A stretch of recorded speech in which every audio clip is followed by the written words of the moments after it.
So 33 years ago tonight in Cleveland on a show called Stagepass, hosted by Michael Stanley, who the Michael Stanley Band had a live album called Stagepass.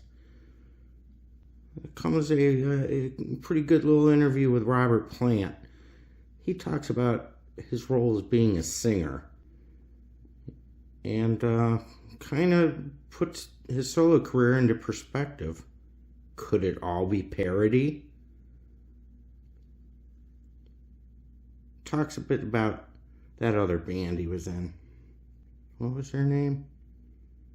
Led Zeppelin! Rock and roll.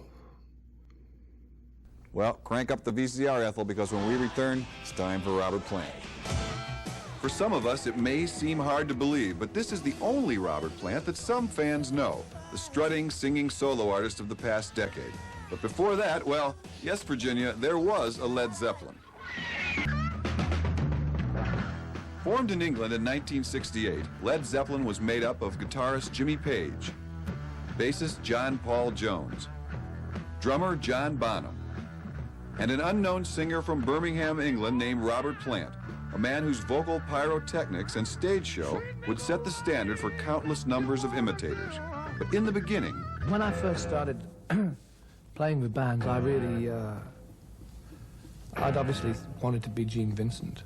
I wanted to dress all in black and slink around the microphone.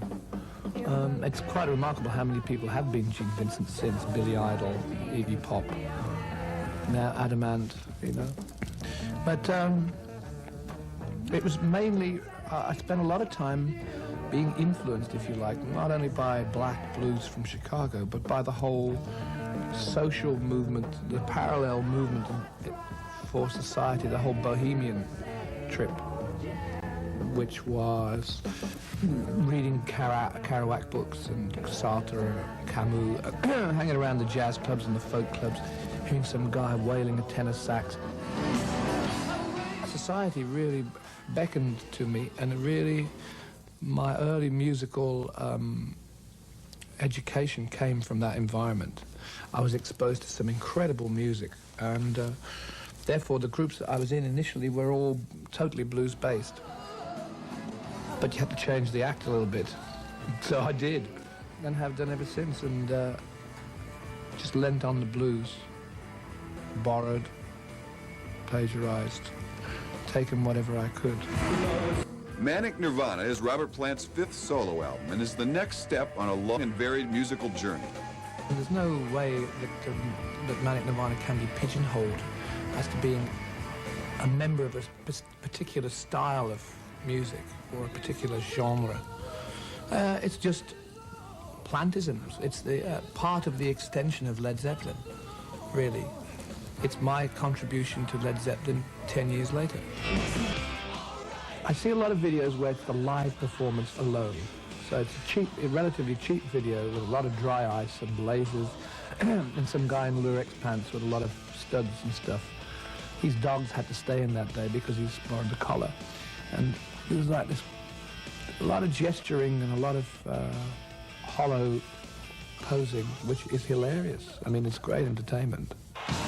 And as far as great entertainment is concerned, on May 14th, 1988, at the Atlantic Records 40th anniversary concert, Plant joined Jimmy Page, John Paul Jones, and Jason Bonham, the son of their late drummer, for the first Led Zeppelin performance in nearly a decade.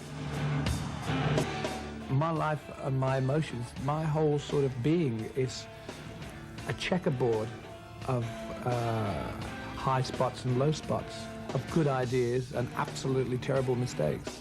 And the circumstances that I sometimes find myself in are ones that I have to wriggle to get out of, saving my face if I can at all.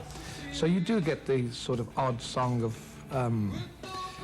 love departed, and I'm still running down the block on a skateboard trying to bring this love back. And there's an amount of humor because I do know what a fool I am, you know, and I do kind of enjoy the fool in me. I can't really be angry at him because, you know, I've known him for so long. He's a loony, an idiot at least. So lyrically, there's fun, and there's this kind of stuff that is serious, but you don't know whether it's serious or just a little bit on the edge of parody. I've kind of hedged around certain parts of my musical personality and shuffled by them, pretending that they don't exist. The old Zeppelin isms, or whatever they are. Now, whatever this time is for me, and its success is, it would be great if it was a big success, but if it's not, tough. But whatever it is, this thing is, this is the best I could wish for, especially after all this time of fooling around. To get to this point, it's quite an achievement. Plant and his cohorts will undoubtedly make it into the Rock and Roll Hall of Fame, and when we return, we'll